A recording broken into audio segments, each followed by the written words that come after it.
নমস্কার বন্ধুরা, তোমাদের আজকে আমি বাঁধাকপির ঘন্ট করে দেখাবো, কিন্তু একটু অন্য রকমভাবে। তো তার জন্য দেখো, আমি একটা বাঁধাকপিকে এরকম বড় বড় করে কেটে ধুয়ে নিয়েছি। এইবার একটা কড়াইতে আমি 2 চামচ মতন সর্ষের তেল গরম করে নেব। তারপর ওর মধ্যে আমি 1 কাপ মতন মুগ ডাল দিলাম। দিয়ে এবার মুগ ডালটাকে একটু ভেজে নেব।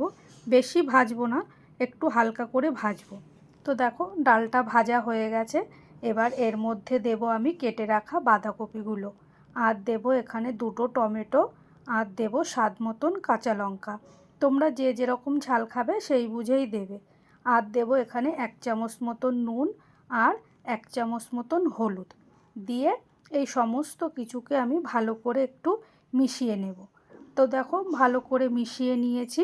এবার এটাকে কিন্তু আমি ঢেকে ঢেকে রান্না করব। ঢেকে রান্না করলে কি, বাঁধাকপি থেকে যে জলটা বের হবে সেইটা দিয়ে ডালটাও সেদ্ধ হয়ে যাবে, আর বাঁধাকপিটাও সেদ্ধ হয়ে যাবে। এবার এটাকে একটু জল দিয়ে ঢাকনা দিয়ে ঢেকে দিলাম। তো দেখো, 5 মিনিট পর ঢাকনাটাকে তুলে দেখো বাঁধাকপি থেকে কত জল বেরিয়েছে, আর সমস্ত কিছু কিন্তু মোটামুটি সেদ্ধ হয়েই গেছে। তো এটাকে আমি আবারও একটু ঢাকনা দিয়ে ঢেকে ঢেকে সেদ্ধ করে নেব। তারপর এটাকে একটা পাত্রে আমি ঢেলে নেব সেদ্ধর পরে। তো দেখো, সেদ্ধর পর ঢেলে নিয়ে কড়াইটাকে আমি আবার ধুয়ে নিয়েছি।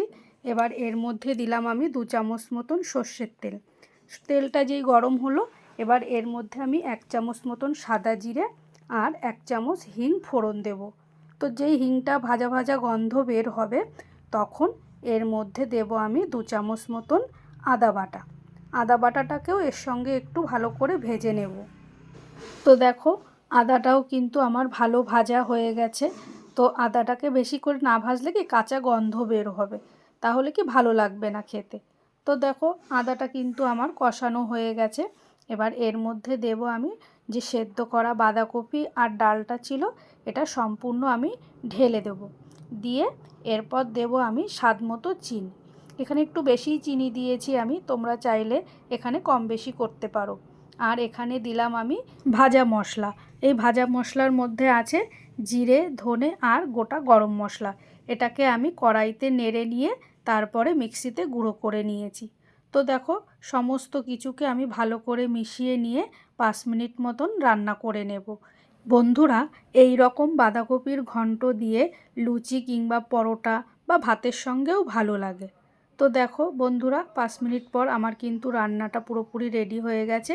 এই রকম ঘন্ট হবে, বেশি ঝোল ঝোলও হবে না, আবার বেশি শুকনোও হবে না, ঠিক এই রকম হবে।